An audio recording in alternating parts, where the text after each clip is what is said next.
Ganoon kataas ang teknolohiya ng teddy bear. Wala akong narinig na katulad nito. Nag-iimitasyon lang ng pag-uugali ng tao. Nag-iimitasyon ng pag-uugali ng tao o talagang tao ito? Tingnan ninyo, lahat. Tinanggal niya ang headgear.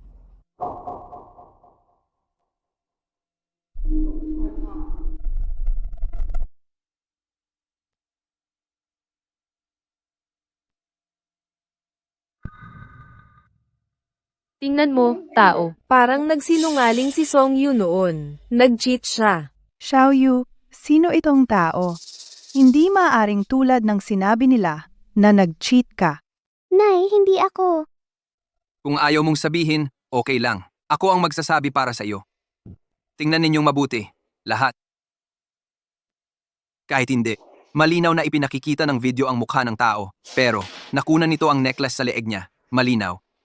At alam ko na sa mga tao dito ngayon, may isang tao na may eksaktong kaparehong necklace. Siya iyon.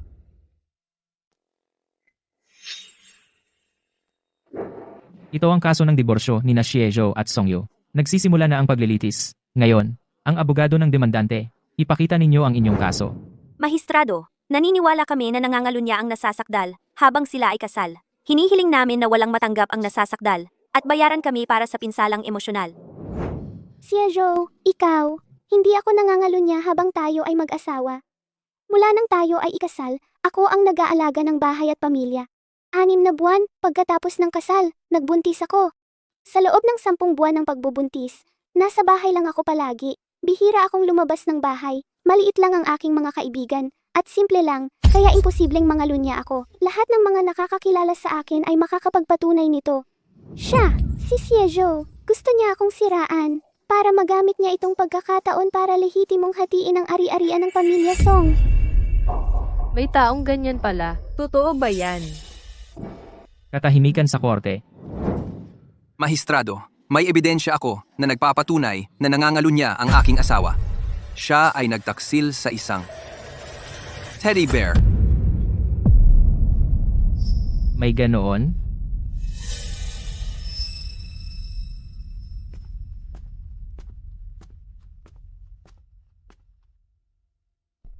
Anim na buwan na ang nakalipas. Pagkatapos makuha ni Songyu ang teddy bear na ito, pinalayas niya ako sa master bedroom. Gabi-gabi, mas gusto niyang matulog na yakap-yakap ang bear, kaysa hayaan akong pumasok. Mahal, anong ginagawa mo dito? Ngayon ay unang kaarawan ng ating anak. Nandito ang lahat ng ating kamag-anak at kaibigan. Halika na, batiin natin sila. Sige, tayo na.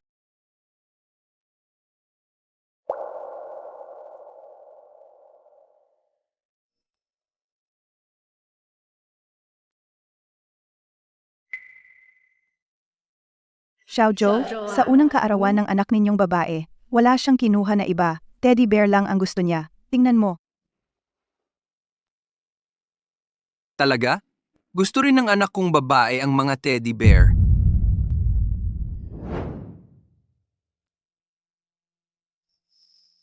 Mga kasama, may mahalagang anunsyo ako na sasabihin. Gusto kong makipaghiwalay sa aking asawa, si Songyu. Hiwalayan. Ano? Xiaoyu, ano ang sinabi mo? Sabi ko, gusto kong makipaghiwalay sa iyo. Hiwalayan? Gusto niyang makipaghiwalay. Ano ang nangyayari? Ngayon ang unang kaarawan ng anak natin. Tigilan mo ang kalokohan. Hindi mo ba gustong samahan ang buhay mo kasama ang teddy bear mo? Gagawin ko iyon para sa iyo. Xiaoyu, teddy bear lang iyan. Sinasabi mo ba na naiinggit ka sa teddy bear? 1 taon pa lang ang anak natin ngayon at gusto mo nang hiwalayan ako dahil dito. Hindi ako sang-ayon. Ang mga papeles para sa hiwalayan ay nasa nightstand na, sa master bedroom. Pirmahan mo sila at magkita tayo sa Civil Affairs Bureau ng 9 ng umaga bukas. Xiaoyu, teddy bear lang yan. Hindi ba lahat ng babae ay gusto ang mga ganito? Bakit mo ginagawang malaking issue? Nakalimutan mo ba na si Xiaoyu ay nahirapan ng manganak sa anak mo? Tiniis niya iyon ng walang anesthesia at nakoma siya ng 2 araw sa ospital. Pagkatapos ma-discharge, natakot siyang makaabala sa iyo, kaya hiwalay siyang natulog kasama ang bata. Marami na siyang ginawa para sa iyo. Paano mo magagawa na hiwalayan siya? Tama, Xiaozu. Paano mo hiwalayan si Xiaoyu? Dahil hindi ko na siya mahal.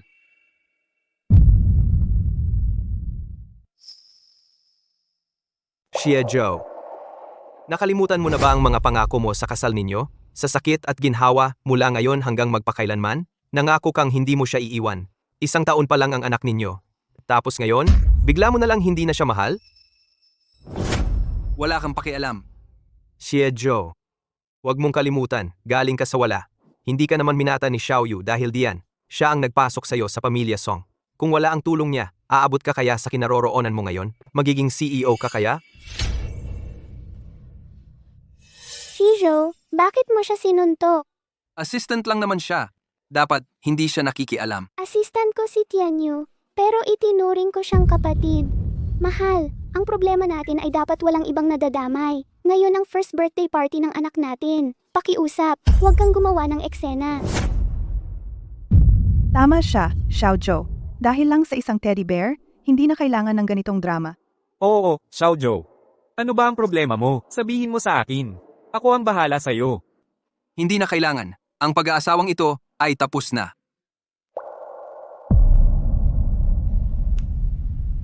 Gusto mong makipaghiwalay sa akin? May iba ka bang babae? Sinasabi sa akin ni Tianyu, nitong mga nakaraang araw, kasama ka ng isang babae. Dahil ba sa kanya? Isipin mo ang gusto mo. Kung sa tingin mo meron, edi meron. Ano? May kabit siya. Sa ganitong masayang okasyon, ano ba iniisip niya? Wala akong pakialam sa inyong dalawa. Ano ang nangyari noon? Binibigyan kita ng 3 araw. Mabuhay ng maayos. Oo. Magkita tayo sa korte. Ang pamilya Song. Talagang pauuwiin ka ng walang dala. Huwag mong kalimutan. Lahat ng mayroon ka ngayon ay ibinigay ng aming pamilya Song. HMPH. Ikaw.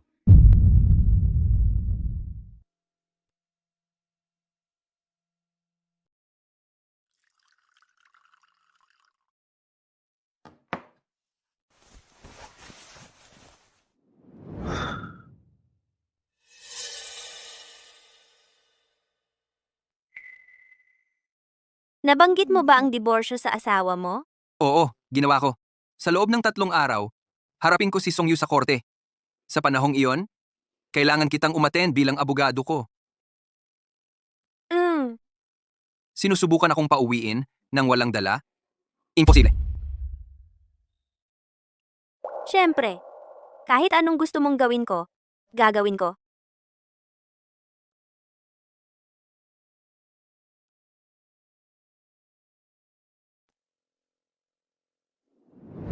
Xi. Narinig mo ba? Hiniwalayan niya si NGN. Song. Nakatirang manugang siya. Ano ba ang iniisip niya? Si Geng. Song. Gusto lang niyang may teddy bear na kasama sa pagtulog. Ano naman ang problema doon? Gusto ko rin yun. Narinig ko may kabit siya, kaya niya iniwan si GNN. Song. Tumahimik kayong lahat. Sino ang nag-utos sa inyong magkalat ng chismis? Gengi. Ging. Song, pasensya na po. Mahal. Binilhan kita ng relo. Subukan mo. Isang limited edition na Patek Philippe. Malamang nahirapan ka para makuha ito. Basta gusto mo, handang-handang bilhin ko para sa'yo ang kahit ano. Hindi na kailangan. Pumunta lang ako sa opisina para kunin ang mga gamit ko. Ang relong ito dapat ay mapunta sa teddy bear mo.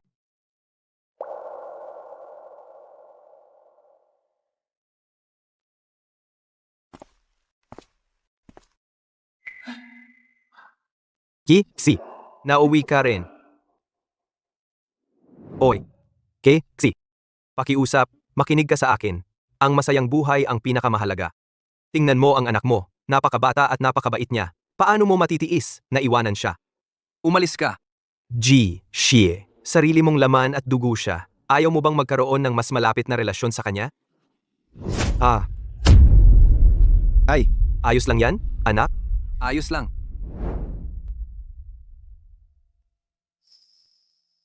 Ito ay alaala mula sa yumaong ina ko. Sa bahay na ito, bukod dito, wala nang ibang dahilan para manatili. Ayos lang, anak. Huwag kang umiyak, Mahal, huwag kang umiyak. Anong nangyari? Dumating lang si Jixie. Gusto ko sanang makapagbanding sila ng bata, pero tumanggi siya. At tinulak niya ako. Shiejo, napakawalang puso at brutal mo. Siya ang ating sariling anak. 1 taon lang siya. Hindi ba natatakot kang ihagis mo siya at saktan siya? Siya ang anak mo.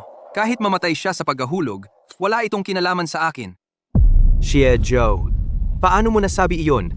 Isinusumpa mo ang sarili mong anak na mamatay. Bakit mo ginagawa ito? Kung hindi mo gusto ang teddy bear, itatapon ko lang ito. Pero bakit ginagamot mo ang anak natin ng ganito? Inosente siya. Naipaliwanag ko na sa'yo. Hindi na ako nagmamahal sa'yo. Hindi ko rin gusto ang custody. Maari mong panatilihin ang anak sa sarili mo.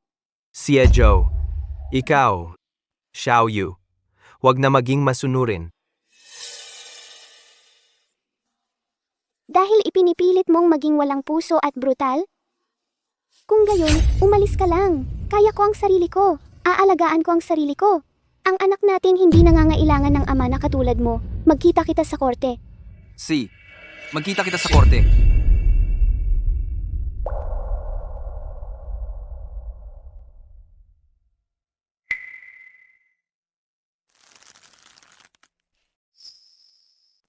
Nandaya siya sa akin, kasama ang isang teddy bear. Kung ang akusasyon ay batay lamang sa pagtulog ng nasasakdal kasama ang teddy bear, ang hatol ng hukuman na ito ay walang kasalanan sa pag-uugaling ito. Natutulog lang naman kasama ang teddy bear. Hindi naman masisira ang isang pagsasama dahil lang diyan, di ba? Eksakto. Nakakatawa ito. Ang pagtulog kasama ang teddy bear. Ano naman ang masama doon? Shiejo, naririnig mo yan? Matatalo ka. Kapag wala na ang proteksyon ng pamilya Song, paglabas mo ng walang dala, walang lilingon sa'yo. Shiejo, pwede ba? Tumigil ka na sa paggulo?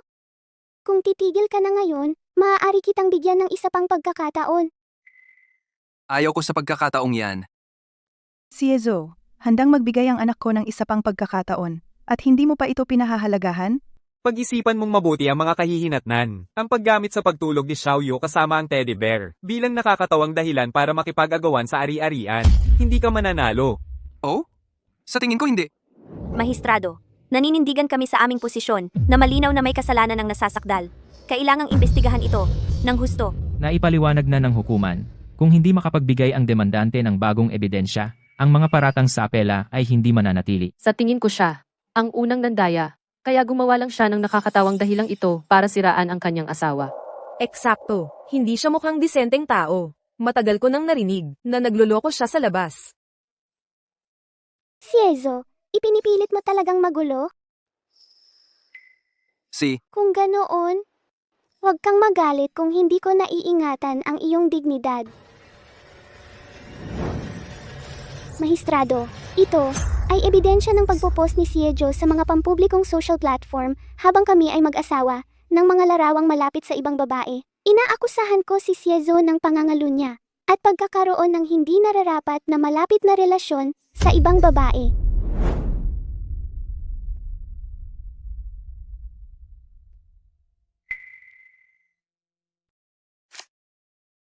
Mahistrado, Kakasumite lang ng nasasakdal ng iyong mga larawang malapit sa ibang babae. Batay sa umiiral na mga katotohanan, nakita ng hukumang ito na ikaw ang may kasalanan. Aalis ka ng walang dala. Demandante, mayroon ka bang ibang ebidensya para patunayan ang iyong kawalan ng kasalanan?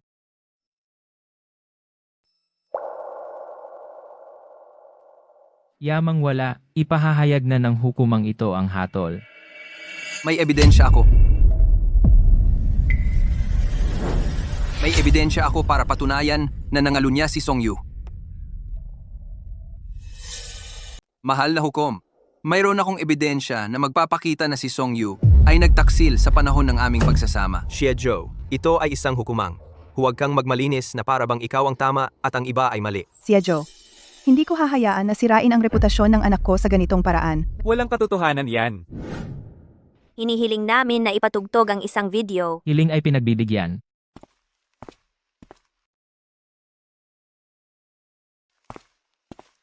Pakipatugtog ang unang video.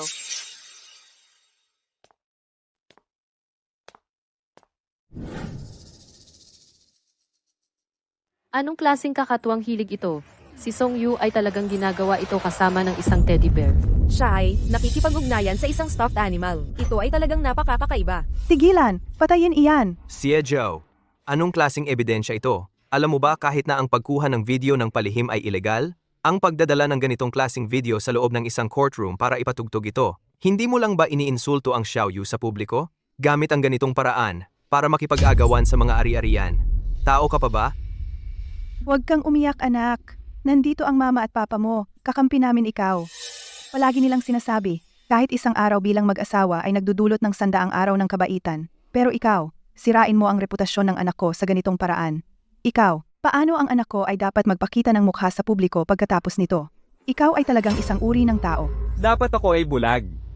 Sa lahat ng mga taon, pinalaki namin ang isang walang utang na loob na lobo. Ang kahihiyan na dinala mo sa anak ko ngayon, gagawin ko sigurado na magbayad ka para dito. Katahimikan. Katahimikan sa korte. Lahat, sandali lang. Ito ay ang unang video lang. Mahal na hukom, pakipatugtog ang pangalawang video. Mahistrado, pakipatugtog po ang pangalawang video. Si Joe, kung papapanoorin mo pa siya ng isa pang video, sisiguraduhin kong bugbugin kita hanggang mamatay. Katahimikan sa husgado, mangyaring panatilihin ang kaayusan sa loob ng korte. Ako ay naghaharap ng video evidence. Bakit ka ba ganyan kabalisa? O sinusubukan mo bang magtago ng impormasyon para kay Song Yu? Ang video na ito ay kinunan ng patago. Ito ay ilegal. Hindi ito pwedeng gamitin bilang ebidensya. E paano mo ipapaliwanag ang kanyang ginawa sa video kanina? Si Joe, hirap na hirap si Xiaoyu nang ipanganak ang anak mo. Nanghina siya ng husto at nawalan ng malay sa ospital ng 2 araw. Nagkaroon siya ng malubhang postpartum depression. Nagbigay pa nga ng medical note ang doktor. Ang dahilan kung bakit niya ginawa iyon ay para lang malabanan ang kanyang mga sintomas. Kung postpartum depression, maiintindihan ko. Sa totoo lang, ang mga may depression ay pwedeng gumawa ng iba't ibang kakaibang bagay. Posible talaga iyan. Noong ako ay nagkaroon ng postpartum depression, umiiyak ako araw-araw habang may yakap na florera. Ano ba ang ginawa nitong lalaki para mapilitan ang asawa niyang gawin iyon? Nakakagulat talaga iyan. Paano naging ganyan ang isang lalaki?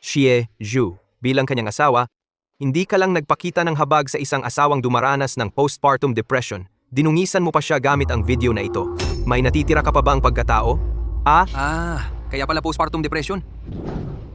Mahistrado, itong walang utang na loob ay naambabae habang kasal at kinunan ng mga pribadong sandali ng anak ko. Dapat ninyo siyang hatulan ng pagkakasala. Oo, at arestuhin din ang nagvideo ng patago. Kinunan ng patago? Hindi ito kinunan ng patago. Ang kamerang ito ay malinaw na ikaw mismo ang nagkabit niyan, Song Yu. Ano? Xiaoyu, totoo ba ang sinasabi niya? Tatay, ginawa ko lang iyon para mas madaling bantayan ang anak namin. Hindi alintana kung ang video na ito ay kinunan ng patago o hindi ito pwedeng gamitin bilang ebidensya. Eksakto. Ang anak ko ay mabait at matino. Paano siya magloloko? Sa tingin ko gumagawa ka lang ng maling paratang. Ang lalaking ito dapat ikulong. Tingnan ninyo, gumalaw ang teddy bear na iyon.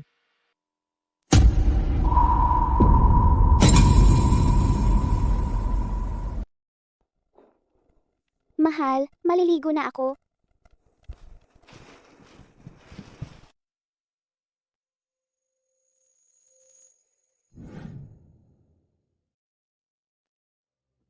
Ang galaw ng teddy bear na yun parang tao talaga. May tao kaya sa loob? Totoo kaya ang sinabi ni Zaijo. Si Song Yu ay nandaya talaga. Kasama yung teddy bear. Xiaoyu, ano ba ang nangyayari? Sabihin mo sa akin ang totoo. Sino yung tao sa loob ng teddy bear na yon? Ma, wala talagang tao sa loob noon. Nakita ng lahat ng naroon. May tao sa loob ng teddy bear na yon. Pakiusap, sagutin mo ang tanong ng totoo. Anak, bakit ayaw mong sabihin ng totoo? Mayroon ka bang mahirap sabihing problema? Naniniwala ako kay Xiaoyu. Hindi niya gagawin ang isang bagay na napakasama. May sarili siyang dahilan. Bukod pa riyan, personal na bagay niya ito. Dapat nating tigilan ang pag-pressure sa kanya. Dahilan? Hukuman ito. Ang hukuman ay nakasalalay sa ebidensya. Narito ang ebidensyang video. Ang katotohanang nandaya si Song Yu ay hindi matatanggihan. Ano? Gagawa ka pa ba ng mas maraming kasinungalingan para lokohin ang lahat?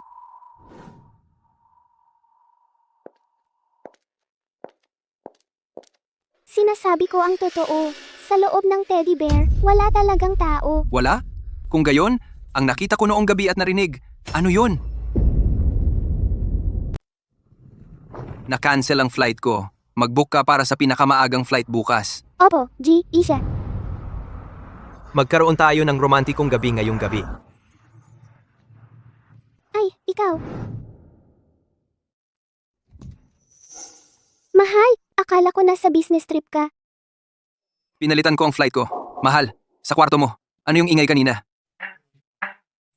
Ay, mahal, anong ingay? Baka, nai-imagine ko lang. Mahal, ang tagal na mula nang tayo'y. Mahal, hindi ba't kailangan mong sumakay ng maagang flight bukas? Dapat magpahinga ka. At ang baby ay talagang malikot ngayong araw. Pagod din ako. See.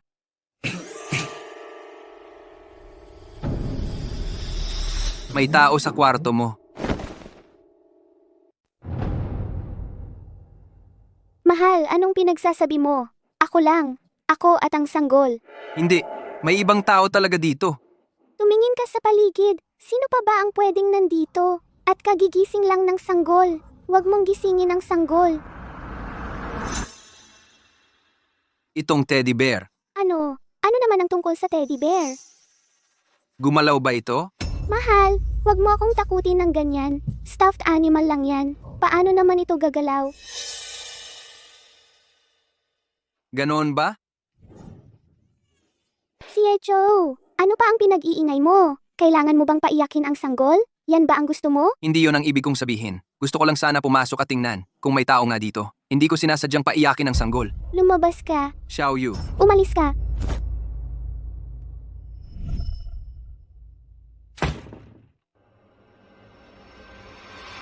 Noon, naniwala ako sa kalokohan mo. Akala ko talaga nagkakamali ako ng paningin.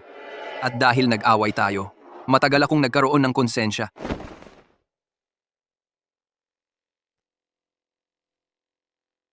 Ngayon, mukhang, hindi naman pala ako nagkakamali ng paningin. May nagtatago. Sa loob ng stuffed bear na yon. Kalahating taon na ang nakalipas noon. Mali ang naaalala mo. Talagang walang nagtatago sa loob ng stuffed bear. Wala? Eh di multo, walang nagtatago diyan. Ano, multo ba yon? Nakakagulat talaga to. Mukhang hindi nagsisinungaling si Song Yu. Imposible. Talaga bang minumulto tong lugar na to? Pwede. Itong si Song Yu. Dati nang inaalihan ng masamang espiritu. Kaya ganyan ang kanyang ugali. Ang hukuman ay isang sagrado at marangal na lugar. Dapat nating igalang ang batas, igalang ang siyensya, at tanggihan ang mga pamahiin. Song Yu, pakisaad sa hukuman na ito kung ano talaga ang nakatago sa loob ng teddy bear na iyan. Mahistrado, kung may nagtatago man o wala sa loob ng teddy bear, ay hindi mahalaga. Ang mahalaga ay hindi ninyo hahayaang si Xiezhou na ito ang mag-utos sa inyo at magkalat ng kung ano-anong kasinungalingan dito para guluhin ang pagdinig. Ang pamilya ng demandante. Sa tingin ko, kayo ang gumugulo sa hukuman ngayon. Sagutin ninyo ang tanong ng hukom. Ano ba ang pinagtatanong ninyo? Tumahimik ka, sorena ka, magkasabot kayo ni Xiezhou para siraan si Xiao Yu dito. Katahimikan. Hukuman ito. Pamilya ng nasasakdal, bantayan ninyo ang inyong pananalita. Kung hindi, kayo ay papatawan ng parusa. Song Yu, pakisabi ng totoo sa hukuman na ito kung ano talaga ang nakatago sa teddy bear na ito. Nakasalalay dito ang panghuling hatol. Mahistrado, maniwala po kayo sa akin. Sa loob ng teddy bear, talagang walang nagtatago. Mukhang ayaw mo pa ring aminin. Pero ayos lang. Dinala ko na ang iyong teddy bear sa loob ng korte. Ano? Dinala ko ang teddy bear mo sa korte. Ano? Napasok ka sa kwarto ko? Kailan? Bago magsimula ang paglilitis. Pagkatapos ng lahat, may susi pa rin ako sa bahay. An, Ang inyong karangalan, hinihiling naming isumite ang teddy bear bilang ebidensya. Pinagbibigyan ang kahilingan. Xiezhou, bakit ganyan ka ka-obsess sa teddy bear na to? Laro ang pambata lang yan. Imposibleng may tao sa loob niyan. Xiezhou, matagal na tayong mag-asawa. Hindi ka naman niloko ni Xiao Yu. Kahit dinala mo yan dito, ano ang mapapatunayan yan? Ano ang magagawa mo? tama ka. Wala talagang mapapatunayan yan. Pagkatapos ng lahat, hindi naman pwedeng doon sa loob ng bear nagtago ang lalaki. Pero kung sakaling nagtago siya ng tao dyan, kahit minsan lang, may maiiwang bakas. Tulad ng isang hibla ng buhok o isang kuko. Kapag nakita natin yon at nagpa-DNA test, matutukoy natin kung sino yung lalaki. Kapag naipakita na ang bear, lalabas ang katotohanan. Sigurado akong curious ang lahat kung sino ang nagtago sa loob ng teddy bear na yon. Oo nga. Xiezhou, kung dadalhin dito yung bear na yan, at wala kang makitang ebidensya, ang paninirang ginawa mo sa anak ko ngayon, ay magdudulot ng malaking problema sa'yo. Tama. Walang kasalanan ang anak ko. Kung ganito mo siya sisiraan, magsisisi ka. Ang pamilya ng nasasakdal ay mananatiling tahimik, dalhin ang ebidensya.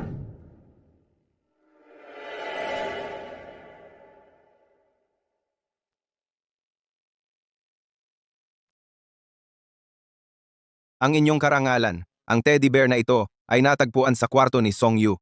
Maaari nang simulan ang pagsusuri sa ebidensya. Teka, ang inyong karangalan, kahit na itong bear na to ay natagpuan sa kwarto ni Xiao Yu, paano natin malalaman? Kung hindi ito ginulo ni Xizhou? Paano kung pinalitan yan? Sa totoo lang, sila ang nakakita ng teddy bear. Paano natin malalaman kung napalitan yon? Ako mismo ang nagdala ng teddy bear. Nasa paningin ko yon sa buong panahon. Walang pagkakataon na mapalitan yon. Sino ang makakapagsiguro? Itong walang utang na loob. Simulat sa poltseran lang ang anak ko. Baka, matagal na niyang pinagplanuhan ito. Eksakto. Kung pinalitan niya ang bear ng maaga at naglagay ng ebidensya sa loob para pagbintangan ang anak ko, ang pangalan ng anak ko, si Rana, habang buhay. Siya lang ang may susi sa kwartong yon. 6 na buwan na ang nakalipas. Hindi na ako pumasok doon. Wala kang susi. Paano ka nakapasok? Binasag ko ang pinto. Binasag ang pinto? Paano mo nabasag ang pinto? Kwarto yun ng anak kong si Xiao Yu. Hindi pa kami diborsyado. Kaya bahay pa rin namin yon. Habang kasal pa kami. May karapatan akong bumalik sa tirahan naming mag-asawa at pulis na ang dumating kayo sa eksena. Ang buong proseso ay nai-record sa audio at video. Malinaw lahat yon sa recording. Tama siya. Narito ang recording. Pwede ninyong panoorin anumang oras. Dahil maayos ang paraan ng pagkolekta ng ebidensya, maaari na kayong magpatuloy sa pagsusuri.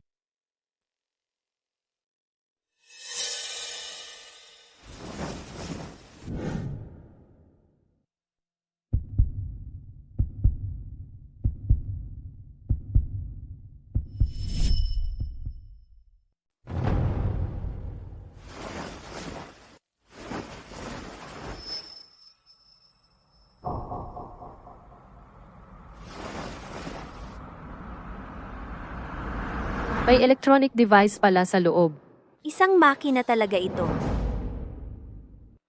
Maaari bang motorized ang teddy bear na ito? Tama po kayo, Mahistrado.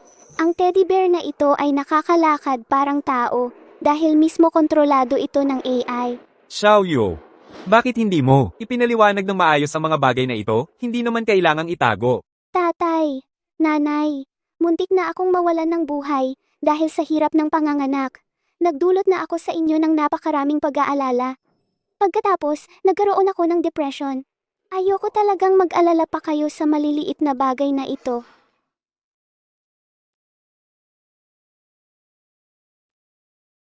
Mahilig na ako sa teddy bear mula pagkabata, kaya sinadya kong piliin ang teddy bear na ito. Malambot ito at cute. Kaya pa nitong kumanta at sumayaw para pasayahin ako. Pero, natatakot akong isipin ninyong kakaiba ako. Nasisihin ninyo ako o mag-alala tungkol sa akin? Kaya nga itinago ko ito sa inyo. Hindi ko napagtanto na napakabait pala ni Song Yu.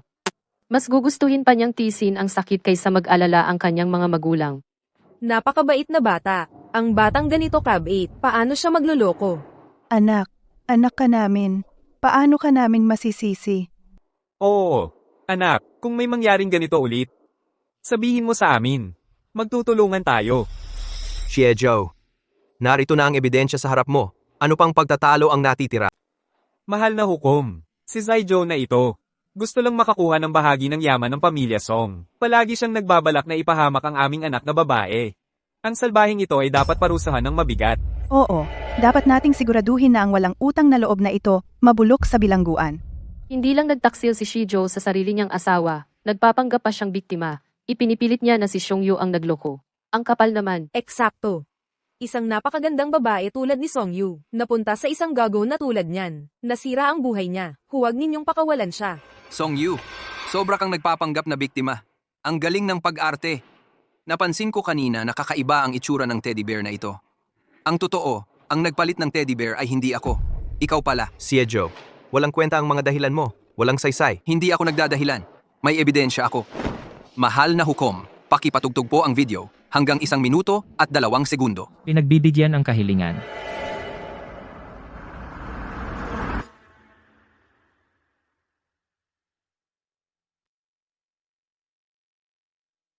Tingnan Tingnan po ninyong lahat. Ang teddy bear sa video na ito at ang nasa dito, malinaw ang pagkakaiba. May dahilan kaming maghinala na magkaibang teddy bear ang mga ito. Tutol po, Magistrado. Ang labo-labo ng bidyong ito. Kahit i-zoom pa yan, wala pa ring mapapatunayan.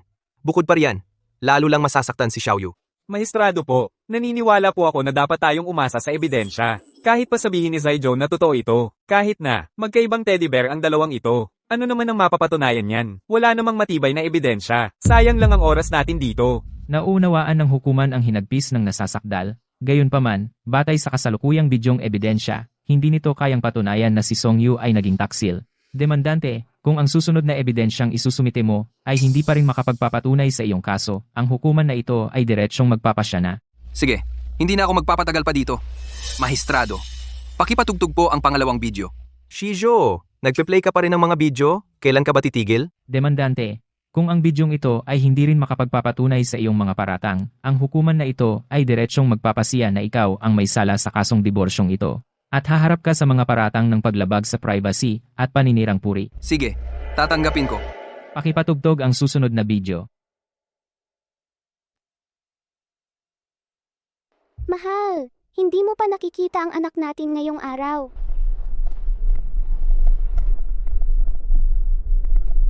Grabe, high-tech talaga ang teddy bear na ito. Kaya pa nitong magpatahimik ng bata para makatulog. Gusto ko rin sana ng isa. Kung hindi ko napanood ang video kanina, talagang iisipin kong may tao sa loob. Itong basurang ito, paano ito makakagawa ng mga komplikadong galaw mula sa video? Ikaw ay isang dropout sa isang pangatlong klase. Peke na kolehiyo.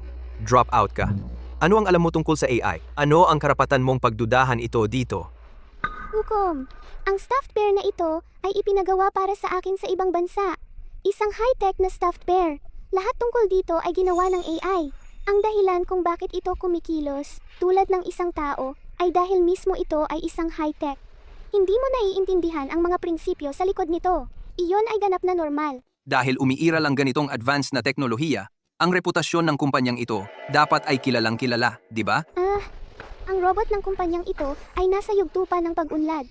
Ang impormasyon sa labas ay kumpidensyal sa ngayon, kaya hindi ko ito maibubunyag sa iyo. Dahil hindi mo ibubunyag ang impormasyon ng kumpanya, maaari mo itong ipasayaw dito. Hayaan itong drop out mula sa peke na kolehiyo na makakita ng kahanga-hanga. Pero nasira mo na ito. Hindi ito makasayaw. Kailangan itong ipadala sa ibang bansa para ayusin. Songyu, talagang may lakas ka ng loob na magsabi ng kahit ano. Sa tingin ko, ang bear na ito ay hindi AI robot. At tiyak na hindi iyon sa kwarto na yumakap at kumandong sa'yo. Hindi, ito nga. Ito ang teddy bear mula sa kwarto ko. Ito lang ay isang high-tech na teddy bear. Isang high-tech na teddy bear. Kung ito ay napaka-high-tech na kaya nitong gumawa ng mga mukha ng mag-isa, ipagpatuloy natin ang panonood.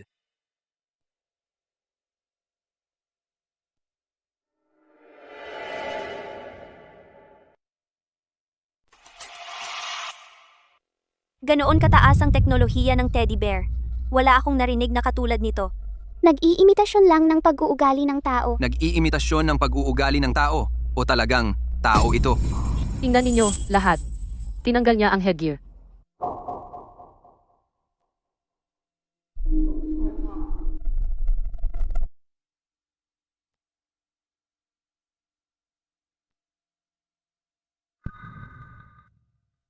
Tingnan mo, tao. Parang nagsinungaling si Songyu noon. Nag-cheat siya. Xiaoyu, sino itong tao? Hindi maaring tulad ng sinabi nila na nag-cheat ka. Nay, hindi ako. Kung ayaw mong sabihin, okay lang. Ako ang magsasabi para sa iyo. Tingnan ninyong mabuti, lahat. Kahit hindi, malinaw na ipinakikita ng video ang mukha ng tao, pero nakunan nito ang necklace sa leeg niya, malinaw. At alam ko na sa mga tao dito ngayon, may isang tao na may eksaktong, kaparehong necklace. Siya iyon. Siya yon.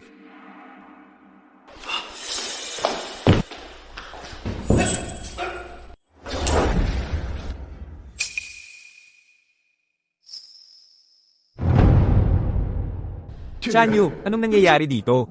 Kami sa pamilya Song, parang pamilya ka na rin namin. Ganito ba ang pagganti mo sa amin? Hindi ko kilala yung tao. Hindi talaga ako yon. Pero yung kuwintas sa leeg mo, eksaktong kapareho ng nasa video. Ano pa bang masasabi mo? Regalo sa akin to ni Xiao Yu nung birthday ko. Sa lahat ng mga taon, nakita ko lang siyang nakababatang kapatid na babae. Paano ko magagawa sa kanya ang ganon? Tama si Kuya Tianyu.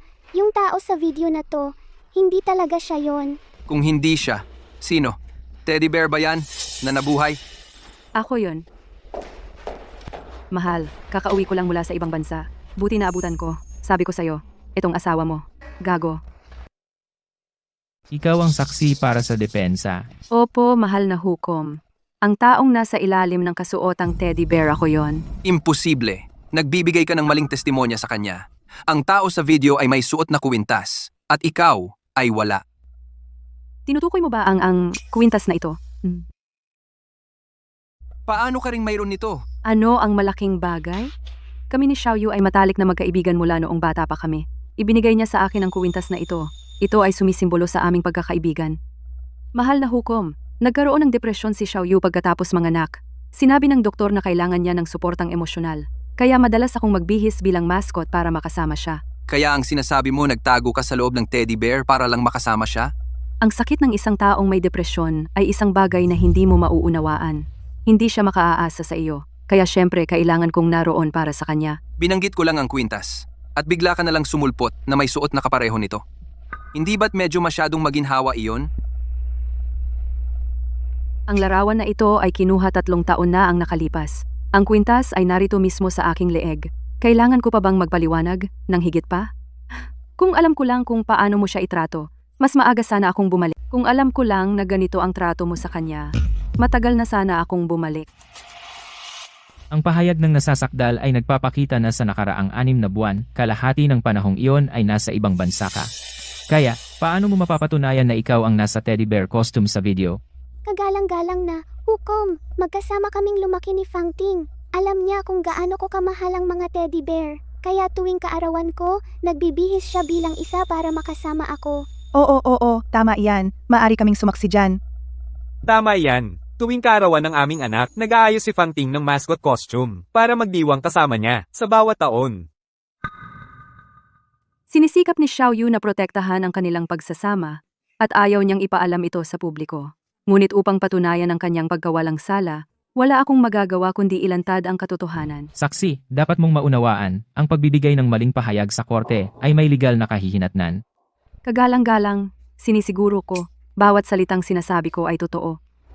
Pakitingnan ang video.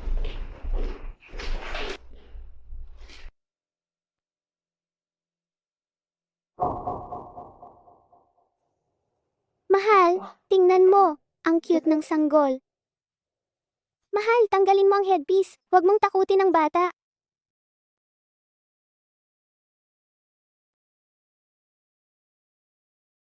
Kaya pala ganito, ang taong nasa ilalim ng teddy bear ay ang matalik na kaibigan ni Songyu. Xiejo, bilang asawa ni Xiaoyu, hindi mo man lang inaalagaan ang sarili mong asawa. Palagi ka na lang nag-aalala, nang walang dahilan. Anong klaseng lalaki ka? Zaijo, pagkatapos mong hiwalayan ang anak ko ngayon, hindi ka makakakuha ng kahit isang sentimo. Isasama rin kita sa pananagutan sa batas. Kakasuhan kita ng paninirang puri. Mahal na hukom. Konklusibo ang ebidensya. Shijo, upang makuha ang mga ari-arian pagkatapos ng diborsyo, sinadya mong pinaratangan si Songyu. Dapat mong ipatupad ang batas nang walang kinikilingan. Parusahan ng mabigat ang salbaheng ito. Songyu, hindi ko inaasahan na naghanda ka ng ganito kalayo. How? Ako ay nagsasabi lamang ng mga katotohanan. Ikaw lang ba ang may karapatang insultuhin ako at hindi ako makaganti? Shijo, wala ka lang talagang matibay na ebidensya. Sa halip, ikaw at iyon malapit na litrato na may mukha ng babae na malabo ay narito mismo. Wala kang paraan para tanggihan ito. Mayroon akong video. Papunta na ito rito. Malinaw na ipinapakita nito ang taong nasa ilalim ng mascot bear. Maaari kong sabihin ng buong pananagutan na ang taong iyon ay ikaw. Ang nasasakdal, mayroon ka bang bagong ebidensya na isusumite? Opo, kagalang-galang na hukom. Dahil bago magsimula ang paglilitis, sinira na ni Songyu lahat ng recording sa kwarto.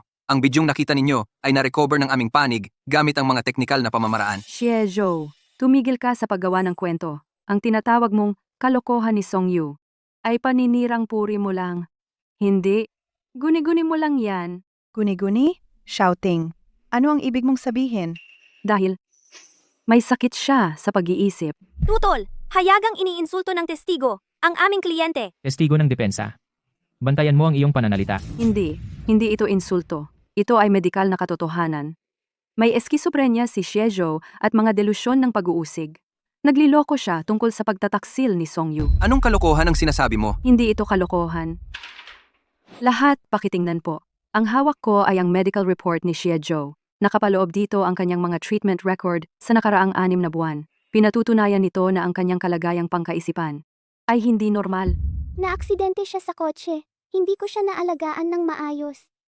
Kaya nga, nagkaroon siya ng mga problemang pangkaisipan. Kaya pala si Shizo ay isang baliw. Ang hirap naman na makasama ang ganoong klaseng tao. Kawawa naman talaga si Songyu. Tumahimik kayong lahat. Ulitin ko, hindi ako baliw. Pagkatapos niyang gumaling sa aksidente, naging paranoid at obsessive na siya. Lagi siyang nagdududa. Minsan nga,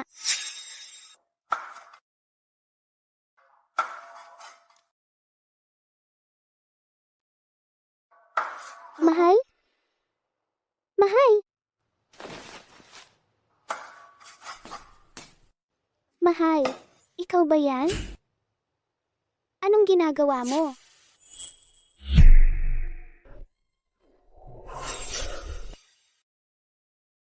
Ikaw ang gumawa nito sa akin. Ikaw ang gumawa nito. Kung hindi ako pinigilan ng guard noong araw na iyon, hindi ko alam kung ano ang mangyayari. Anak, may nangyaring ganito. Bakit hindi mo sinabi sa amin? Ma, ayokong mag-alala kayo para sa akin. Zaijo, ikaw, paano ko maaaring payagan ng isang katulad mo? Napakasalan ng anak ko? Katahimikan sa korte. Ang pamilya ng nasasakdal, pakikontrolin ninyo ang sarili ninyo. Song Yu, ano ang sinasabi mo? Noong gabing iyon, hindi ganoon ang nangyari. Ang mga sugat na ito sa aking mga kamay, ginawa niya ito noong gabing iyon gamit ang kutsilyo. Nasaktan mo ng ganito si Xiaoyu at wala ka man lang kahihiyang humingi ng tawad at nagdadahilan ka pa? Gumamit siya ng kutsilyo. At wala man lang tawad. Paano niya nagawa? Hindi siya tao. Pakiusap, lahat, huwag ninyo siyang sisihin. Naaksidente siya sa sasakyan. Hindi ko siya naalagaan ng maayos. Ito ang nagtulak sa kanya sa gilid ng kabaliwan. Dapat mas naging matiyaga ako at nanatili sa tabi niya. Kasalanan ko itong lahat. Hindi ako naging mabuting asawa. Kaya naman nagsimula siyang mag-isip na may nangyari sa akin at sa teddy bear. Hindi ko siya sinisisi. Mukhang mali tayong lahat kay Songyu. Kahit sa ganitong pagkakataon, ipinagtatanggol pa rin niya si Zaijo. Masyado lang siyang mabait. Oo, napakabuting asawa niya. Kawawang Songyu. Dapat matagal na niyang hiniwalayan si Zaijo. Noon pa, ang pakikisama sa munting giliw na ito, talagang magwawakas sa kasamaan. Paano mo masisisi ang sarili mo? Nagdurusa ka noon sa postpartum depression. Hirap na hirap ka pang alagaan ang sarili mo. Hindi pa nga masabi na asikasuhin siya. Xiaoyu, napakabuti mo sa kanya. At ano ang ginawa niya? Sinubukan kanyang sirain. Siya, kahit maghiwalay tayo at umalis kang walang dala, bibigyan pa rin kita ng settlement. Para kapag umalis ka sa pamilya Song, hindi ka mapapariwara. Bakit mo siya pinapahalagahan? Ang lalaking tulad niya ay karapat-dapat makulong. Eksakto. Hindi siya makakakuha ng kahit isang sentimo mula sa pamilya Song. Nanay, tatay, nais kong bigyan ng maayos na pagwawakas ang ating relasyon para maghiwalay ng may dignidad kay Shijo. Song Yu, anong kalokohan ang sinasabi mo? Naaawa ka ba sa akin? Hayaan mong sabihin ko sa'yo. Hindi ko ito kailangan. Lahat ng pag-aari ng pamilya Song ay akin. Siejo, sa tingin ko, ang utak mo ay talagang sira. Ang anak ko ay naaawa lang sa iyo. Gusto niyang magbigay ng kompensasyon sa iyo. Huwag kang magmalabis. Noong mga panahon na iyon, kung hindi dahil sa anak kong nagpumilit na makasama ka sa estado mo, hindi ka kailanman nagkaroon ng koneksyon sa pamilya namin Song sa buong buhay mo. At sinasabi niya na lahat ng meron ang pamilya Song ay sa kanya. Sa tingin ko, talagang nawala sa sarili niya. Kung ako si Songyu, hindi ako magbibigay kahit isang sentimo sa kanya. Dapat siya sa mental institution. Tumahimik kayong lahat. Hayaan mo akong ulitin. Hindi ako may sakit sa pag-iisip. Ang report niya ay peke. Shijo, ang paraan ng paghihimagsik mo na walang kalaban-laban ay talagang katawa-tawa. May pirma mo dito. Nakatala lahat dito sa puti at itim. At gusto mo pa itong tanggihan? Si Xiaoyu ay gustong magbigay sa iyo ng pera pagkatapos ng divorce. Sobra-sobra na ang ginawa niya. Huwag kang walang utang na loob. Malinaw na siya ay isang maliit na psycho. Gumagawa ng ganitong kalokohan at gusto pa ang lahat ng assets ng pamilya nila. Dapat siyang ikulong. Ikaw, Kayong lahat.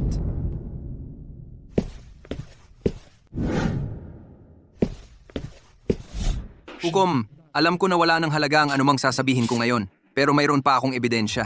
Ang ebidensya na ito ay makakapagpatunay na si Song Yu ay nagkasala ng adultery habang kami ay mag-asawa. Tama na. Siejo, wala ka bang pakialam sa pagmamahal natin bilang mag-asawa? Ang mga video na ipinost mo dati, bukod sa insulto sa akin at pagpapahiya sa akin, ano pa ang ibang layunin nila?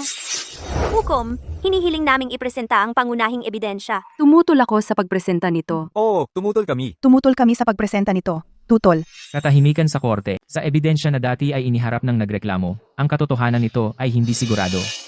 Ang hukuman ay tumatanggi sa aplikasyon na ito. Mahal na hukom, ako ay makakapaggarantiya sa iyo. Ang video na ito malinaw na ipinapakita ang taong nagtatago sa loob ng stuffed bear. Song Yu ay nagkasala ng adultery sa panahon ng Shay Jiao, hanggang kailan mo pa ito ipagpapatuloy? Lahat ay tumayo. Batay sa mga katotohanan sa harap ng hukuman na ito, ang hatol ay ganito. Ang nagreklamo, si Joe nakisama sa hindi tamang relasyon sa ibang tao sa panahon ng pag-aasawa nakasira sa orihinal na pagkakaisa at dahil dito ay itinuturing na ang partido na may kasalanan. Hindi ko ito tinatanggap. Ang video ay narito mismo. Tingnan mo lang isa at maiintindihan mo. Sila ay lahat nagtutulungan, nagpapakita ng peking ebidensya. Song Yu ay nagkasala ng adultery. Tingnan mo lang ito. Xiaoyu.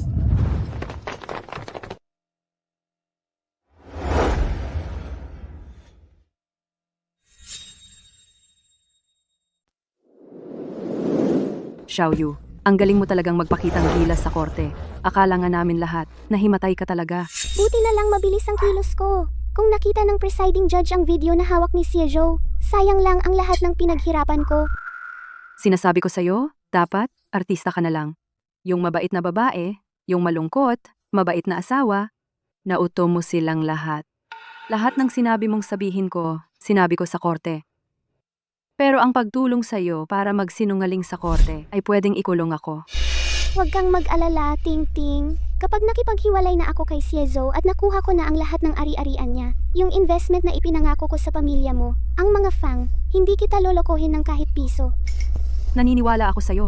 Para saan pa ang magkaibigan? Pero, ang nangyari sa atin, kailangan mong dalhin sa hukay. Huwag kang mag-alala. Magkasama na tayo sa bangka ngayon. Hindi ako magsasalita. Pero talagang curious ako. Sino ba talaga yung lalaking iyon? Anong lalaki? Yung lalaki sa loob ng teddy bear. May tao sa loob. Lihim ko ito. Di ko masabi sa'yo. Sa ating relasyon ngayon, may lihim ka kahit sa'kin? Yung mga pangako mo sa'kin, puro kasinungalingan lang? Kasi gustong-gusto mong malaman. Itago mo to para sa'kin. Mahal, alisin mo ang takip. Hayaan mong makita ng kaibigan ko.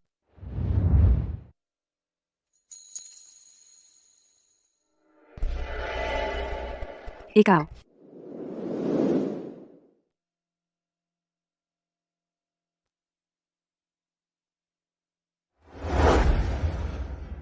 Galit ka.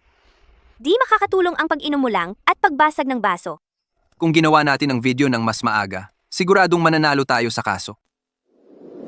Hindi pa tayo talo, di ba? Dahil nangyari na ito, walang saysay na pag-isipan pa ito. Ang dapat mong ikabahala ay ang opinyon ng publiko. Lubhang laban sa atin ang opinyon ng publiko. Natatakot ako na maaapektuhan nito ang darating na paglilitis. Sinusubaybayan niyo ba ang kamakailang kaso ng diborsyo ng Song Group? Na-expose pala ang CEO na si Siejo na may sakit sa isip? Dapat si Song Yu diborsyuhan ang munting sweetheart na ito sa lalong madaling panahon at paalisin siyang walang dala. Marami online, negatibong opinyon tungkol sa atin. May nagsasabing may sakit ka sa isip. At may mga teorya ng konspirasyon na nagsasabing hindi ka talaga may sakit sa isip. Nagpapanggap ka lang na baliw para makapag-party sa labas. Katawa-tawa. Hayaan mo silang sabihin ang gusto nila. Wala ng kontrol ang opinyon ng publiko. Sa 3 araw na ang huling pagdinig. Kung hanggang sa panahong iyon ay wala pa rin tayong maipapakitang matibay na ebidensya, hindi lang ikaw ang maiiwan ng walang-wala. Baka kapaharapin ng ibang mga kaso. Huwag kang mag-alala. Nakahanap ako ng bagong ebidensya. Ang ebidensyang ito ay sapat para sirain ang pamilya Song ng lubusan.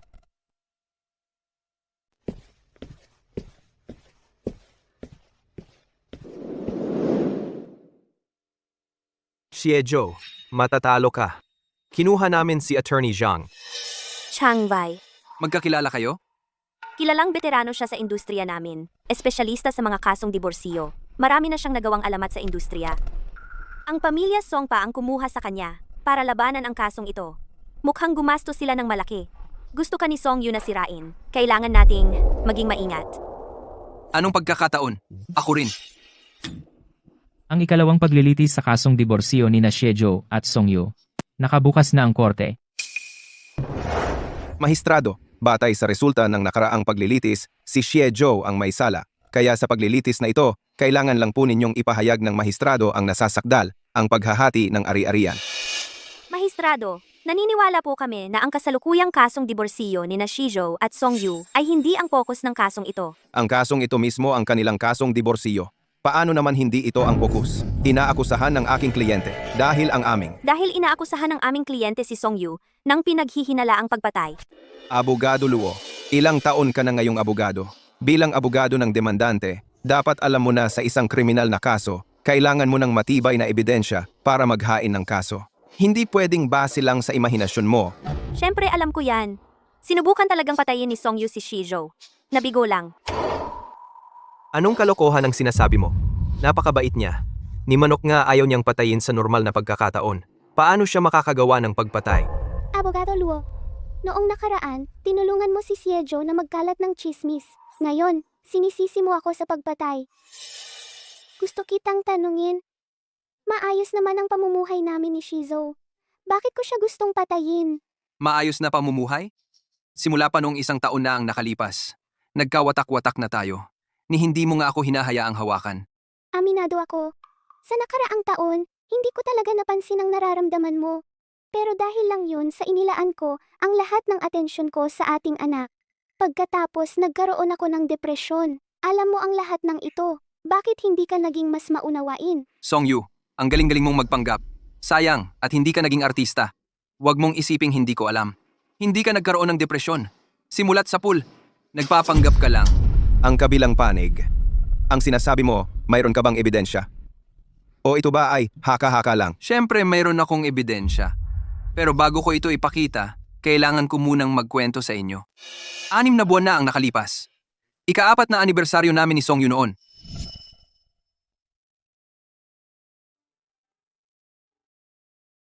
Mahal. Bagay ba sa akin to? Ang ganda-ganda mo. Nagpa-reserve ako ng pribadong kuwarto sa Marriott para mamayang gabi. Magkakaroon tayo ng tamang selebrasyon. Naalala mo lahat? Siyempre naman. Ay, oo nga pala. Pinaservice ko ang kotse mo. Gamitin mo yung sakin. Sige, pupunta muna ako sa opisina. Magkita na lang tayo mamaya. Mahal, mag-ingat ka sa pagmamaneho.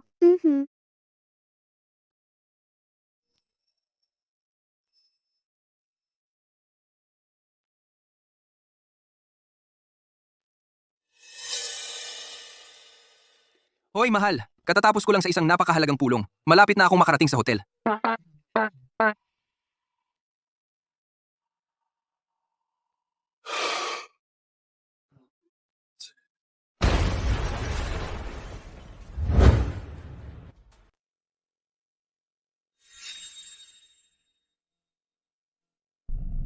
Miss Taxi, gising ka na. Naipaalam na namin sa asawa mo. Nasaan ako? Kahapon, nasa malubhang aksidente ka ng sasakyan. Pero huwag kang mag-alala. Nagawa na namin ang kumpletong pagsusuri sa iyo. Maliban sa bahagyang pagkalito, lahat naman ay maayos. Salamat, Doc.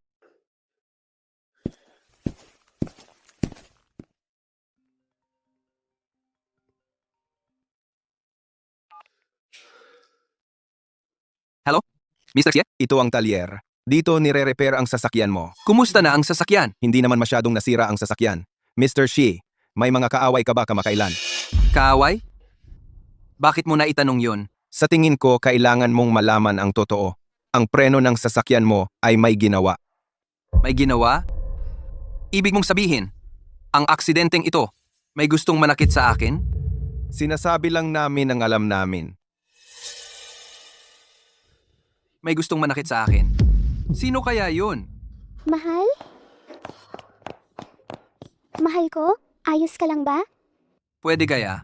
Siya yon. Kaya, pinaghihinalaan mo ako na sinadya kong pakialaman ang preno. Napagpasyahan mong sinubukan kitang patayin. Ang kabilang panig, ang sinasabi mo ay kwento lamang. Hindi ito maaaring magsilbing direktang ebidensya. Mahistrado. Kung ang abogado ng kabilang panig ay magpapatuloy sa paninirang puri sa aking kliyente gamit ang mga gawa-gawang senaryong ito, kami ay maghaharap kaagad ng kriminal na kaso. Abogado Zhang, sandali lang. Hindi ito kwento.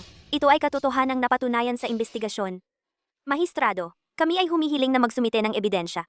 Iharap ang ebidensya.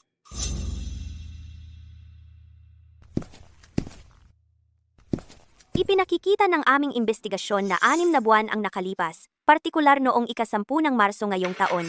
Si Su Tianyu ay pumunta sa isang talyer ng sasakyan na may pangalang Hongke. Ang sasakyang kanyang dinala ay ang mismong sasakyan na nasangkot sa aksidente ng aking kliyente. Makalipas ang 2 araw, ay nasira ang preno. Su Tianyu, paano mo ito ipapaliwanag?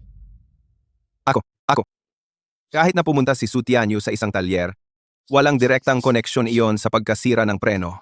Hindi ito maaaring magsilbing direktang ebidensya. Ebidensya? Si. Mahistrado, kami ay humihiling na tumawag ng saksi sa estrado. Tawagin ang saksi. Ikaw si Li Peng, may-ari ng Hongke Auto Repair? Oo. Naaalala mo ba noong ika-10 ng Marso ngayong taon? Isang sasakyan, isang Mercedes-Benz na may plakang Jing A8888 ang pumunta sa iyong talyer. Nakita ko nga talaga ang kotse na ito. Mahistrado, pinaghihinalaan kong nagsisinungaling ang taong ito.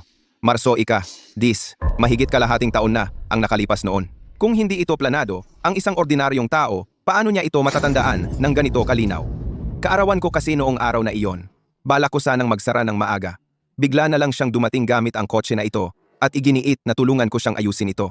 Kaya malalim ang naging impresyon nito sa akin. Para sa pag-aayos siya pumunta sa iyo? Ganoon din ang akala ko, para sa pag-aayos. Pero, hiniling niya na sirain ko ang preno. Tinulungan mo ba siya? Natakot akong may mangyari, kaya hindi ko muna siya tinulungan. Pero, Pero binayaran ka niya? ang perang iyon ay sapat para sa isang taong kita sa pag-aayos. Dagdag pa, hindi maganda ang takbo ng aking talyer, kaya pumayag ako. Sinisumpa ko, ang sensor lang ang inayos ko, at tiyak na hindi ko sinira ang preno. Kung gayon, naaalala mo ba kung ano ang hitsura ng taong iyon? Masyado nang matagal. Medyo malabo na ang alaala ko. Tingnan mo, nasa loob ba siya ng korte? Mukha nga. Siya nga. Oo. Siya nga. Noong araw na iyon, ang taong nagmaneho papunta sa tindahan ko noong araw na iyon ay siya. Anong kalokohan ang sinasabi mo? Hindi pa nga kita nakikilala at siguradong hindi pa ako nakapunta sa tindahan mo. Ang kotse ni Songyu, bukod sa akin. Ikaw lang ang ibang tao na maaaring nakakuha ng susi. Kung hindi ikaw ang nagmaneho noong araw na iyon, kanino mo ipinahiram ang kotse? Saksi, maaari bang magtanong? Ang iyong tindahan? Mayroon bang nakakabit na surveillance camera? Ang maliit kong sirang-sirang na tindahan. Bakit ako maglalagay ng camera? Kaya wala ngang ebidensya. Dapat mong malaman, ang salita lamang ay hindi patunay. Ang salita lamang ay Gusto hindi mong ebidensya. magkaso ng isang tao base dito? Napakawalang halaga naman nun, di ba? Ang sinasabi ko ay pawang katotohanan. Kanina, medyo nag-aalangan ako. Pero nang maigi kong naisip, ang taong nagmaneho noong araw na iyon, siya nga. Talagang siya nga. Xie Zhou. Para manalo sa kaso, naghanap ka talaga ng tao para iparatang sa akin. Uulitin ko. Noong Marso 10, hindi talaga ako pumunta sa kanyang tindahan at hindi ko siya nakilala. Bukod pa riyan, noong araw na iyon, nasa business trip ako sa ibang bansa. Ano ang sinabi mo? Mahistrado.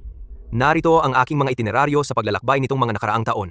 Noong Marso 10, talagang nasa business trip ako sa ibang bansa. Ipakita ang ebidensya mo.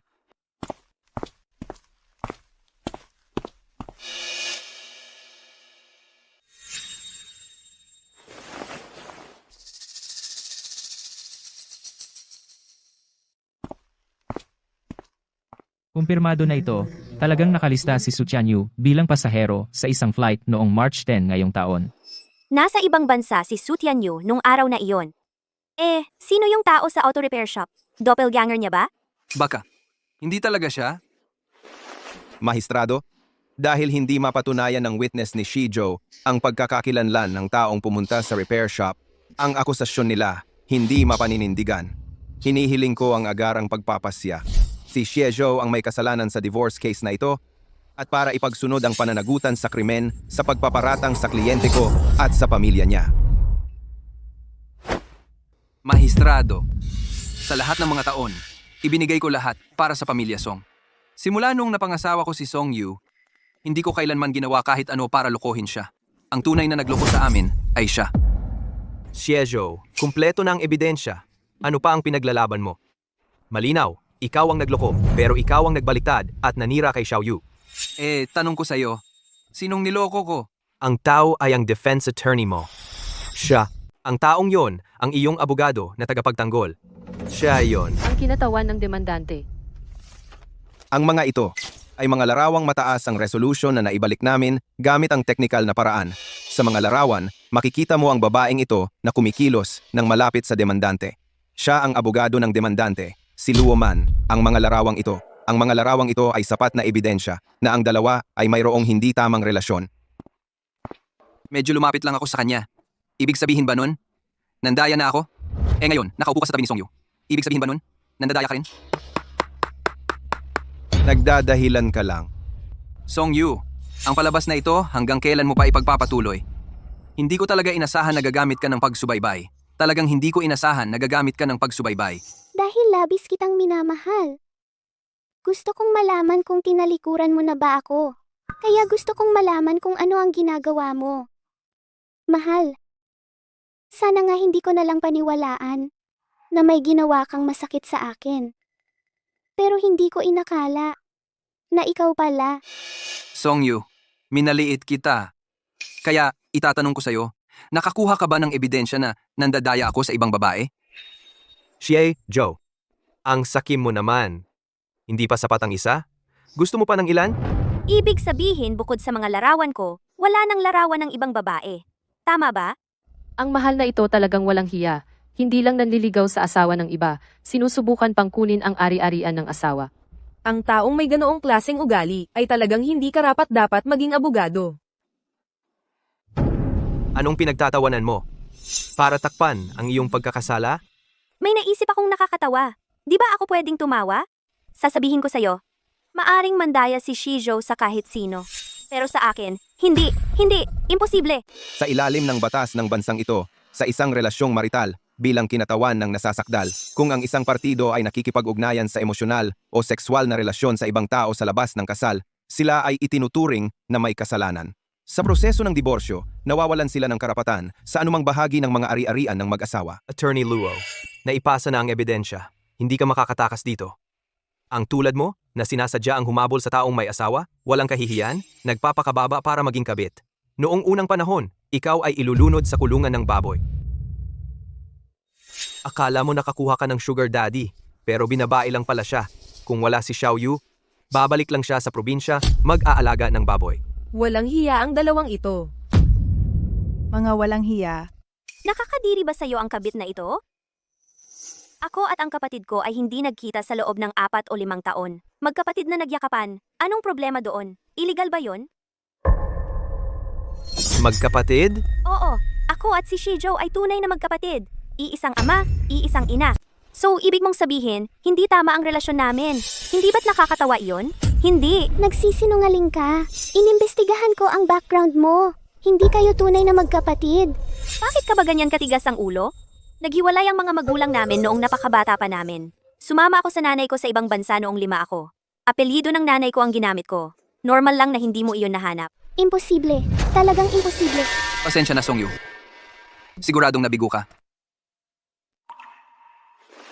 Mahistrado, ito po ang resulta ng DNA test para sa akin at kay Xiezhou. Ang aming relasyon ay walang duda. Pakipasa ang mga dokumento.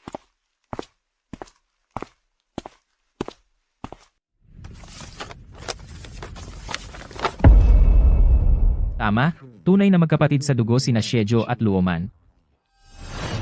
Mahistrado, kung gayon, ang akusasyon ng pangangalunya laban sa akin ay dapat ding ibasura, hindi ba? Tama, nahahanap ng hukuman na sina Xiezhou at Luo Man na magkapatid ay hindi nangalunya. Attorney Zhang, huwag kang tumayo lang dyan at nanonood. Humanap ka ng paraan para kontrahin sila. Matibay ang ebidensya ng kabilang panig. Wala akong paraan para pasinungalingan iyon. Song Yu, Mukhang magkapantay na naman tayo. Hindi. Ang paghihiganti ko ay nagsisimula pa lang. Tawagin ang saksi, si Li Xiulan, sa stand. Xiaoyu, hindi ba yan si Li Zielon, ang dating yaya ng inyong pamilya? Paano siya makakapagtestigo para kay Zaijo? Tama nga, hindi ba ikaw ang nagbabayad sa kanya? Paano siya magtaksil sa atin ng ganito? Umuwi siya sa kanyang bayan kalahating taon na ang nakalipas. Matagal na akong hindi nakakita sa kanya. Nahanap mo talaga siya. Tingting, tulungan mo akong imbestigahan ang dating yaya ng aming pamilya, Li Xiulan. Ako si Li Xiulan. Dati akong nagtrabaho para kay GC at GNG. Song bilang isang yaya, narito ako ngayon upang magsilbi bilang isang saksi para kay GC. Title Lee. Naalala ko nang umalis ka sa bahay ni Xiaoyu, binigyan ka niya ng malaking halaga ng pera. Ngunit ngayon ay magtetestigo ka para sa ganitong salbahe? Si Shi ay isang mabuting tao. Siging, Song ay wala kong para sa kanya. Magkano ang binayad sa iyo ni Shijo para sabihin mo yan? Inyong honor, ako ay nasa kanilang bahay mula nang ikasal sina G, Z at G ng Song. Ako ang nag-aalaga sa kanilang pang-araw-araw na pangangailangan. Kaya kong patunayan na ang may karelasyon ay si Genging Song. Ano? Ito. Saksi, paano ka makakasiguro na si Songyu ang hindi tapat? Gaano pa karaming ebidensya ang kailangan mo? Nakita ko ito ng sarili kong mga mata. Ano ang nakita mo? Nakita ko isang teddy bear. Nakita ko yun. May teddy bear na naglalakad-lakad sa kwarto. At ito ay yumakap kay ma'am. Imposible. Si Shiejo siguro ang may pakana nito. Eksperto ka na ngayon? Hindi ako nagsisinungaling. Nasa kwarto ako ni ma'am at nakita ko ang teddy bear. Ang abogado ng kabilang panig, posible kaya na ang teddy bear na nakita mo ay robot pala? O baka naman ito ang matalik na kaibigan ng aking kliyente, si Fang Ting, na nagbabalat kayo? Hindi. Sigurado ako. May lalaking nagtatago sa loob ng teddy bear na yon. Nang hapong iyon, sabi ni ma'am, gusto niya ng mung bean cake. Pagkatapos kong mabili ito at makabalik. Ma'am, nakuha ko na po ang mung bean cake na gusto ninyo.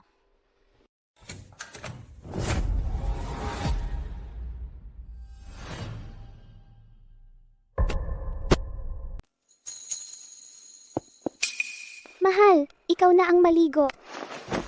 Li Xiulan, ano yon? Ma'am, nabili ko na yung munggo cakes na gusto mo. Kanina, hindi ko alam na nasa bahay pala ang asawa mo. Pasensya na kung nakagambala. Ayos lang, pwede ka nang umalis ngayon. Li Xiulan, medyo nakakahiya ngayon. So anong nakita mo? Huwag kang magkakalat ng chismis. Huwag kang mag-alala, ma'am. Wala akong sasabihin.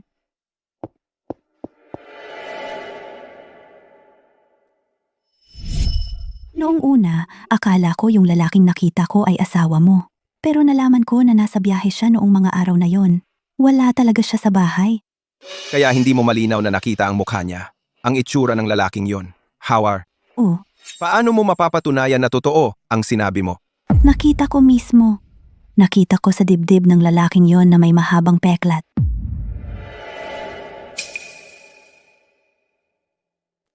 Your Honor, naniniwala ako na ang testimonya ng testigo ng kabila ay isang panig lamang. Malamang na siya ay inutusan ng isang tao na siraan ang aking kliyente dito. Wala po ako niyan.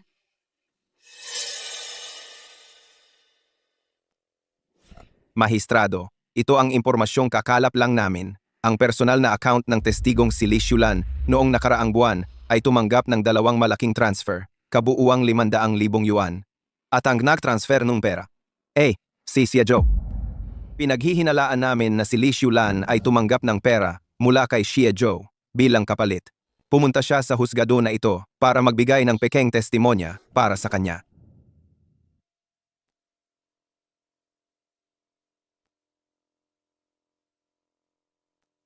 Hindi totoo yan. Hala, ano ba? Sa tingin ko, kasabwat ka ni Xiaoju. Tita Lee, nakalimutan mo na ba? Ang sinuweldo sa'yo ni Xiaoyu ay triple ng karaniwang rate. Paano ka naging ganoon ka walang utang na loob? Wala kang alam. Nakita ni Jishi na masipag akong magtrabaho. Kaya nga niya ako kinuha bilang live-in nanny sa kanyang villa. Sa nakalipas na 5 taon, ang nagbabayad ng sweldo ko ay palaging si Jisye. Anak, Totoo ba yan? Tita Lee, kung maayos naman ang lagay mo sa villa na triple pa ang suweldo, bakit ka umalis pagkatapos? Pinapaalis niya ako. Ginoong Xie, napaghiwalay sa kanyang ina nang napakabata pa. Sabi niya, kamukha ko raw ang kanyang ina. Kaya palagi niya akong inaalagaan. Pero sinadya ng kabit na pahirapan ako. Hanggang sinaktan pa niya ako. Hindi, Tia Lee, ano bang sinasabi mo? Sa loob nitong 5 taon, hindi ba ako naging mabuti sa'yo? Isa ka lang namang katulong na probinsyana. Nagsisinungaling ka siguro. Napakabait ng anak ko. Paano niya magagawa yon? Eksakto, Donya ang anak ko. Paano siya gagawa ng ganun? Sabi ko na nga ba magaling na artista si Song Yu? Ayaw nyo lang maniwala sa akin. Huwag ka nang magpalala ng sitwasyon. Xie-jo, Matagal ko na talagang gustong umalis. Sa isang banda, mabuti talaga ang trato sa akin ni Ginoong Xie. Sa kabilang banda, kailangan ko talaga ang trabahong ito. Kaya, tiniis ko. At tiniis ko yon ng buong 5 taon. Tia Lee, tiniis mo yung pananakit sa'yo ni Song Yu noon. Nagtiis ka. Kaya ngayon, bakit ka biglang umuwi sa probinsya? Sa pagkakaalam ko, may sakit sa bato ang asawa mo. Libo-libong piso ang kailangan niya kada buwan para sa dialysis. Nag-resign ka sa trabaho. Paano na ang paggamot niya? Wala akong magawa kasi nalaman ko ang sikreto ng kabit. Kailangan kong umalis. Anong sikreto? Plano ng kabit na patayin si Ginoong Xie. Tigilan mo ang pagbibintang ng walang basehan. Totoo ang sinabi ko, di ba? Alam mo sa sarili mo. Noon, yung mga sinabi mo sa teddy bear, narinig ko lahat. Noong Marso ng taong ito, noon, magbabakasyon sana ako at uuwi. Pero nang aalis na ako, napagtanto kong nakalimutan ko ang ID ko. Kaya bumalik ako sa bahay. Mahal, kapag patay na si Shizu, magkakasama na tayo ng hayagan at magkakasama. huwag kang mag-alala. Nakialam na ako sa kotse ni Xie-jo. Kung bigla siyang preno ngayon, siguradong mamamatay siya. Sino?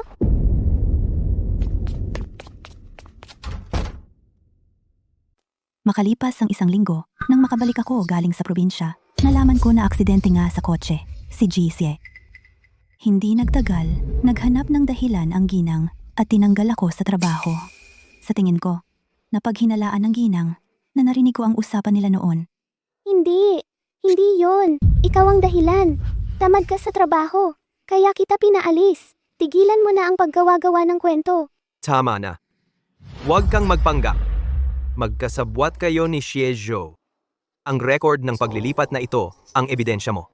Hindi totoo yan. May sakit ang asawa ko. Kailangang mag-aral ang anak kong babae. Lubog ako sa utang. Naawa sa akin si Jisye. Pinahiram niya ako ng pera. Kung wala si Jisye, hindi makakaligtas ang asawa ko. Mabait na tao si Jisye. Nang pautangin niya ako, hindi man lang siya humingi ng katibayan ng utang. Ako mismo ang nag-insisteng gumawa ng katibayan ng utang.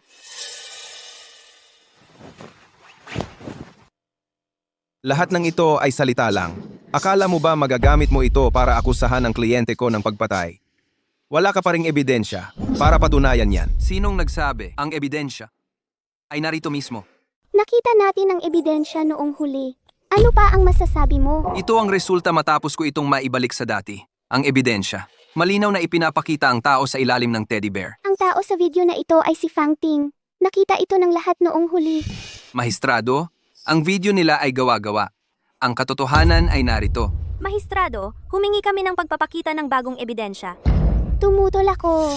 Mahistrado, ito ay labag sa mga patakaran. Dahil ang naghain ng demanda ay may bagong ebidensyang ipapakita, ipakita mo.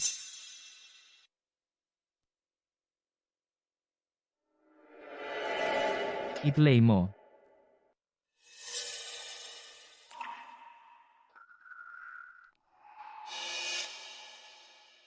Maestrado, humingi ako ng agarang pagpigil sa pagplay. Xie-jo, anong gusto mong gawin? Anong ginagawa ko? Para malaman kung sino talaga ang nasa loob ng costume na teddy bear.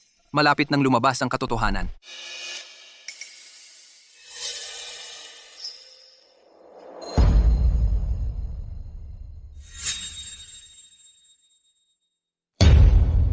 Hindi ba yan si Su Tianyu? Kaya pala, magnanakaw ang nagsisigaw ng magnanakaw. Lalaki at babae nga talaga sila. Nagtutulungan sila para lokohin tayo. Nagtatago sa loob ng teddy bear para magkalokohan. Paano may gagawa ng ganito? Nakakadiri talaga. Hindi ako yon. Nandito na ang ebidensya. Magdadahilan ka pa? Muntik na akong maniwala sa kanila. Xiao Yu, hindi talaga ako yon. Dinungisan mo ang aming pamilya. Ganap mong ikinahiya ang pamilyang Song. Wala kang dala kundi kahihiyan sa amin. Eksakto. Lagi kang mabait noon. Paano mo nagawa ang ganito? Pangangalo niya. Paano mo nagawa ito kay Xiejo?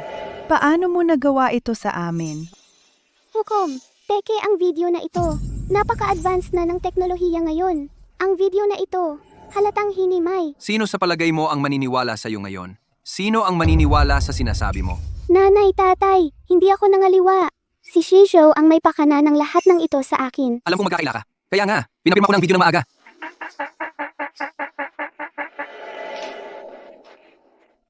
Hukom, galing ito sa otoridad ng hudikatura. Ito ang report ng pagpapatunay sa video. Kinukumpirma nito na walang anumang pagbabago sa video. Pakipasa ang ebidensya, hukom.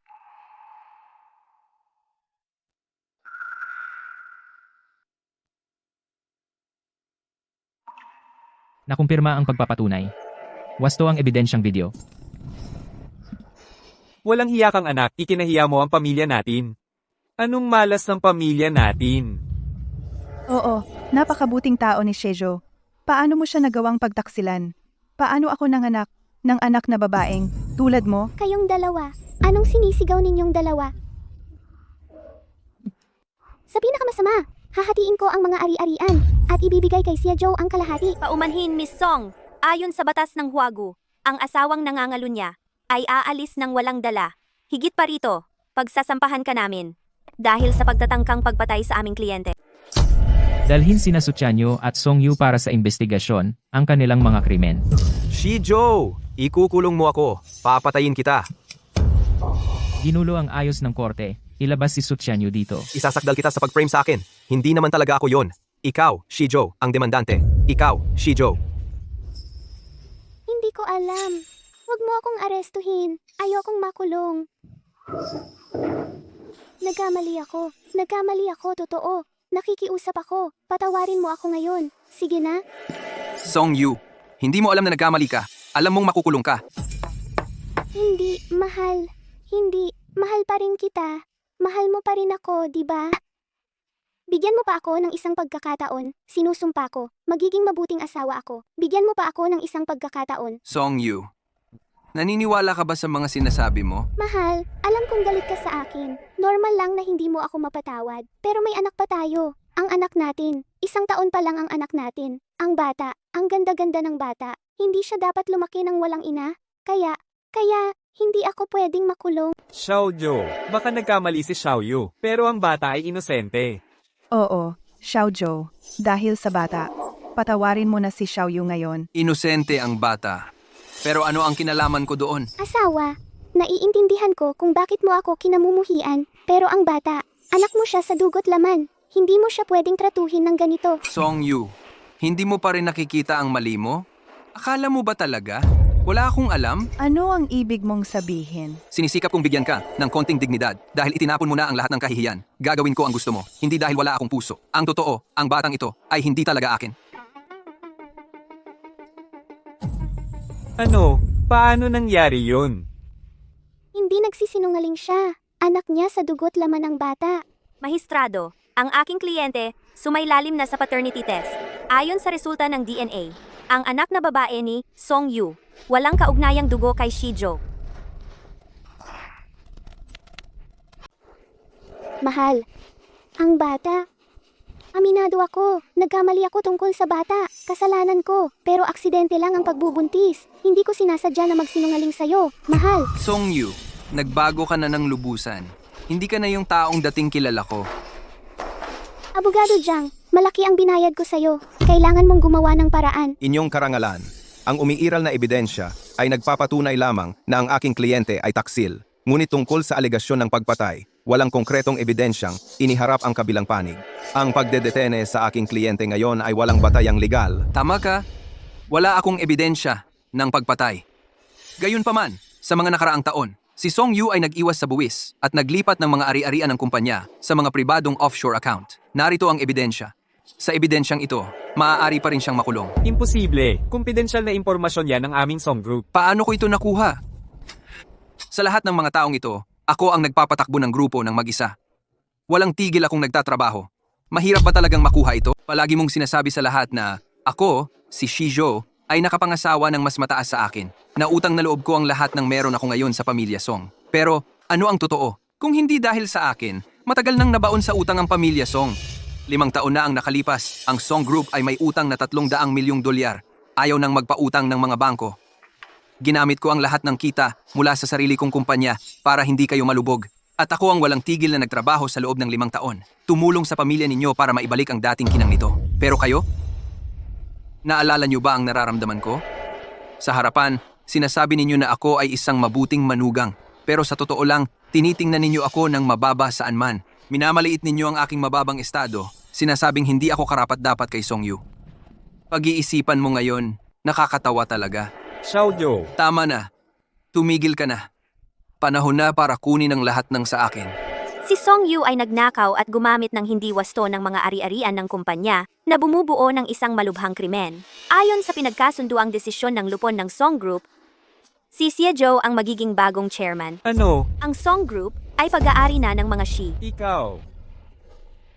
Tatay. Asawa, nagkamali ako. Ayaw ko na ng pera. Ayaw ko na rin ng kumpanya. Nakikiusap lang ako sa'yo. Nasulatan mo ako ng liham ng pag-unawa. Pakiusap? Nakikiusap ako. Pakiusap? Nakikiusap ako sa'yo. Anniversary natin. Umaga na iyon na. Sinubukan mong patayin ako. Ano mang ugnayan sa pagitan natin? Ay naputol. Nagsisimula na ang paglilitis. Hukom. Tumayo ang lahat. Tumayo ang lahat. Sa kaso ni Shizhou laban kay Song Yu, nagtaksil si Song Yu sa kanilang pagsasama at nagtangkang pagpatay. Iniutos dito na isuko niya ang lahat ng ari-arian mula sa kanilang pagsasama. Pinagbigyan ng petisyon ni Xiezhou.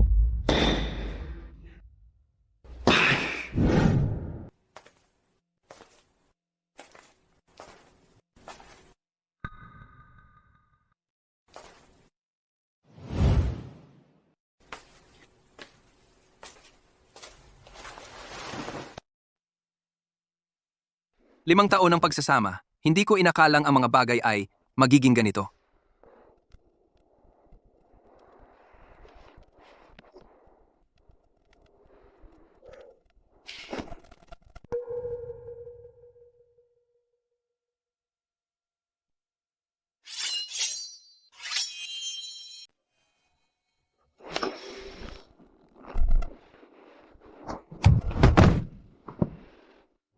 Su Tianyu, hindi ba't ikaw ang hinuli?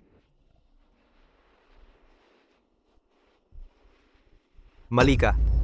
Ako si Su Tianzhou, kuya ni Su Tianyu. Kaya, magkambal kayo. Eksakto. Pareho ang pagkakakilanlan namin. Maaari akong maging si Su Tianyu. O maaari akong maging si Su Tianzhou. Kaya, ikaw ang kabit ni Song Yu at ang bata ay sa iyo. Ngayon, alam mo na. Huli na. Dapat namatay ka sa aksidenteng iyon. Kung patay ka sana, wala sanang nangyari sa lahat ng ito. Ikaw ang nagpadala kay Xiaoyu at sa kapatid ko. Sa bilangguan, lahat ng ito ay dahil sa iyo. Pananagutan mo ito.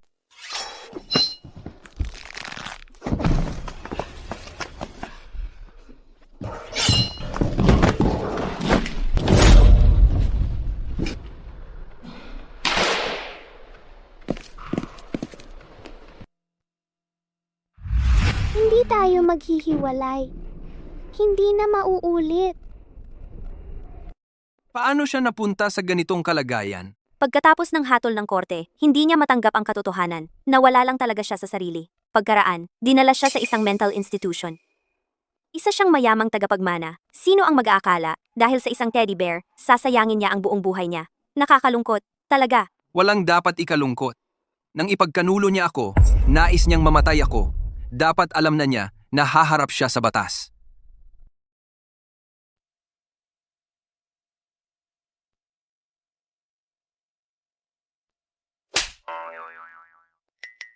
Sinundok mo ako?